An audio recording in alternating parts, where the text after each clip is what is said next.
Now let's begin your speaking test. Let's begin with part two. Describe a natural heritage site in your country. You should say which site it is, how it looks like, what people do there, and also say whether you like the site or not.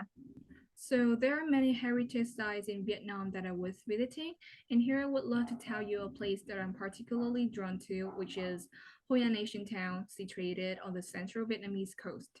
Today, the site has been inscribed on UNESCO World Heritage List and is preserved as a UNESCO Cultural Heritage Site. Just like the name, Hoi An is an Asian city. It offers visitors a laid-back atmosphere along with unique features such as French colonial architecture, intricate temples, and more notably, the Japanese bridge. Walking down some narrow streets, tourists would be captivated by the traditional yellow houses that are arranged side by side in tight, with their tile roofs decorated in exotic wood carvings. It is also a place which has many beautiful beaches with soft sands and clear blue waters. Coming to Hoi An, besides immersing yourself in the natural beauty, you can also engage in a lot of interesting activities. And one of the most unique ones here is the Lanterns Festival, in which tourists can light on and float their own flower lanterns on the river, wishing for health and happiness. What a magical experience it is! Moreover, Moreover, the old city is particularly well known for tailoring, so visiting here, people can have a chance to get a desired outfit made by the local expert tailors. This is often considered to be a must-try experience that gives you a wonderful and unforgettable moment in the trip. I myself went on a holiday in Hoi An a while ago with my family, and I was immediately in love with the place, as this town somehow helped pacify my soul and kept me from all the hustle and bustle of the cities. However, the last time I was there, I didn't get to try the tailoring service, which was a pity. So, if I have a long break soon in the future, I would definitely choose Hoi An as my go to destinations. So, that's all about my speaking. Now let's move to part three. How do people in your country feel about protecting natural heritage sites? I would say that the majority of people are well aware of the importance of preserving natural sites, although, of course, there are still some individuals who are negligent towards the course of action. The government here is willing to allocate a large fund for renovations and for the safeguarding of natural heritage. And the masses also engage in many activities that help protect natural heritage sites, namely collecting rubbish, planting trees, and joining in awareness raising programs. So, as a much needed result, we can see that natural heritage sites in Vietnam are well preserved and still in quite a good condition. Question number two. Do you think an area can benefit from having an interesting natural heritage site locally? In what way? Of course, having a natural heritage site in your area would be a huge advantage. First and most importantly, it will help with economic development, as people often seek places that are worth visiting. The site can help attract tourists, boosting local tourism, and thereby driving economic growth. The boost in tourism can also provide thousands of jobs for the locals, which help mitigate the unemployment rate. Moreover, by possessing a place of interest, it would definitely improve the standard of living, as the populace can benefit from infrastructure renovation, newly constructed recreational sites, and so on. However, these developments are often associated with environmental problems, such as pollution or free littering, which can be one of the pressing problems facing the area. So let's move to question number three. What do you think will happen to natural heritage sites or historical buildings in the future and why? From my perspective, historical buildings and natural sites would still be well preserved in the future. The reason why I hold this opinion is because thanks to the advances in technology, we are now and of course will be provided with many new ways to preserve heritage sites, such as laser scanners, digital models, etc. Besides, these places hold great cultural values. they help enrich the country's culture, accentuating the differences between nations. So, by understanding the importance of the sites, the masses would put more effort into protecting them. However, I do reckon that rapid urbanization and development can put pressure on natural heritage sites and historical buildings.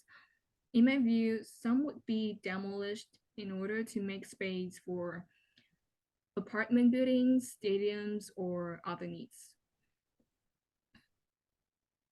Do you think it is important to preserve natural heritage sites? Why or why not? Of course, this is indeed crucial to conserve natural sites. First of all, they harbor unique and endangered species, therefore protecting some of the Earth's most significant natural assets. Preserving these areas will help maintain biodiversity and ensure the survival of species that may be rare or on the verge of extinction. On top of that, these sites play a key role in climate regulation as well as carbon sequestration, which is essential in fighting global warming. And heritage sites, if well maintained, would be attractive destinations, which can contribute to the local economies through sustainable tourism. They would provide economic benefits and help boost social economic development as well. So, in short, the preservation of these places is crucial. Do you think the government should play a role in preserving natural heritage sites? Why or why not? From my standpoint, I think governments should have responsibility in protecting natural heritage sites, on account that preserving these areas often require financial resources for management or monitoring.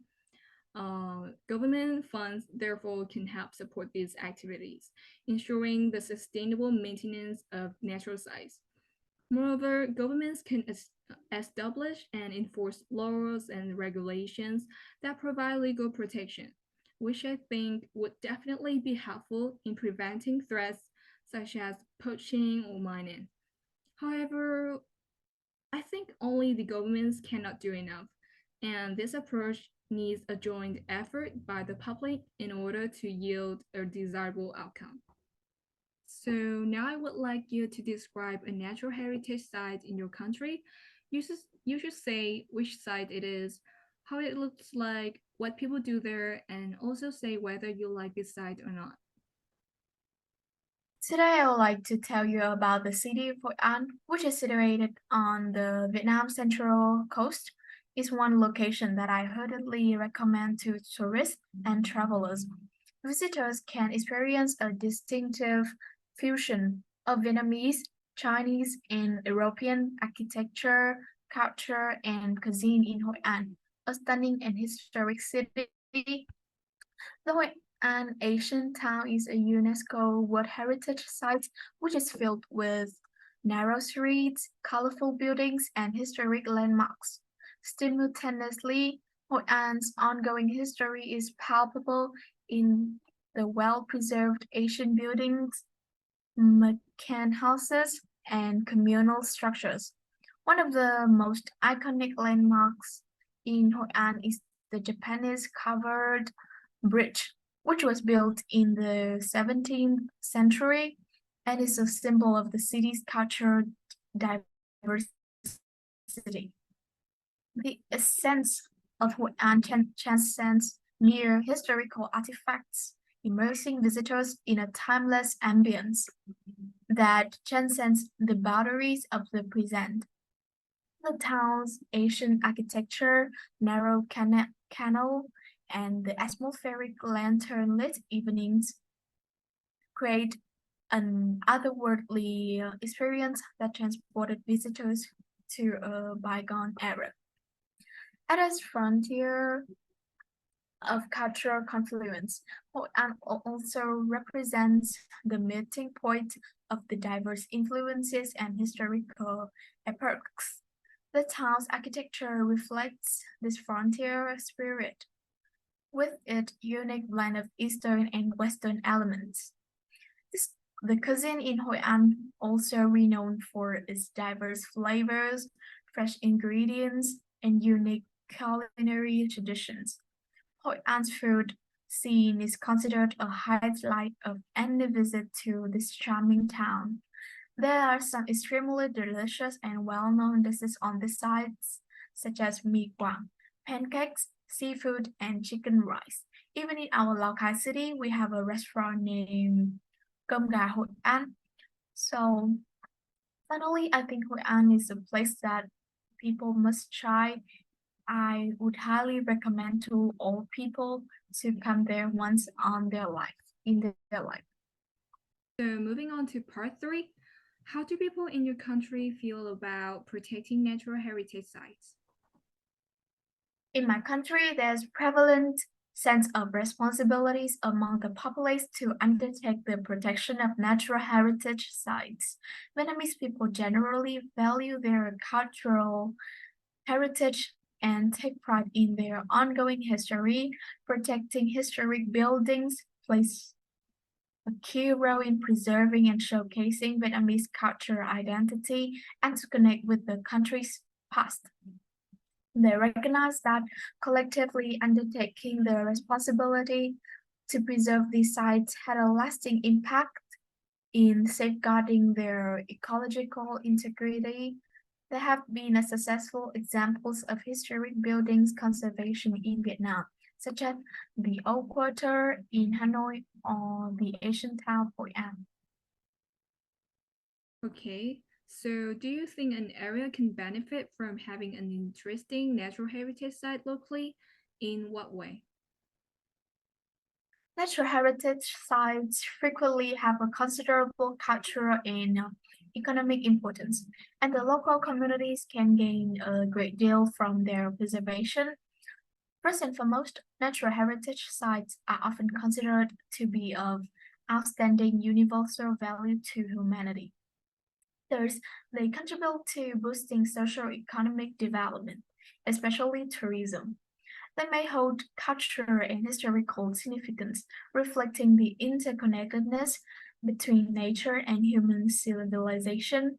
This can attract global attention and interest, appeal to a huge number of tourists, bring international recognition to the area.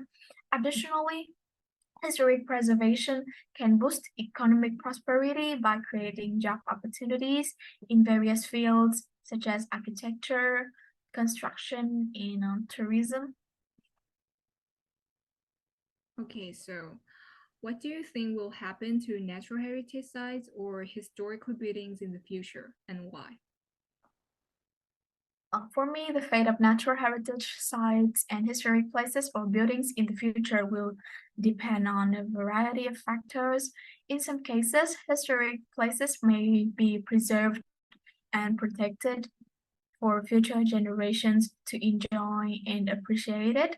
Furthermore, societal recognition of the cultural and historical value of the places is likely to be accentuated, reinforcing for their ongoing importance for future generations. Nevertheless, the future of historic places or buildings is likely to face serious threats arising from various challenges, including climate change, invasive species, unsustainable tourism, and large-scale infrastructure projects. They may also be destroyed or replaced with new structures. Do you think it's important to preserve natural heritage sites? Why or why not? Safeguarding natural heritage sites is undeniably crucial due to their intricate ecological balance. Therefore, the advancement of this endeavor is imperative to ensure the sustained existence. People should conserve these natural heritage sites as they hold a cultural and scientific value, providing insights into the Earth history, evolution, and the interconnectedness of life.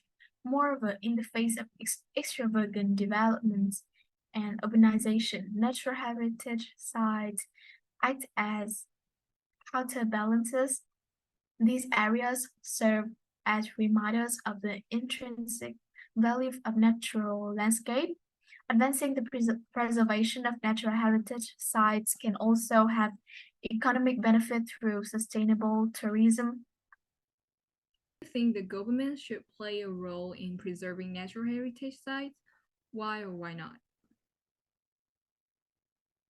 From my perspective, the government plays an indispensable role in preserving natural heritage sites. Government can provide overarching oversight and regulatory frameworks to ensure the effective conservation of natural heritage sites. Additionally, these actions often require financial resources for conservation efforts, research, and infrastructure development. Governments can allocate funds for these purposes. They are also instrumental in cultivating public awareness and education regarding to the importance of natural heritage sites through campaigns, educational programs that can inspire a sense of responsibilities and stewardship among the populace. Last but not least, governments, as a representative of their nations, can head the bill in engaging with the global forums, conventions, and collaborative initiative to ensure concerted efforts in preserving the sites on a worldwide scale.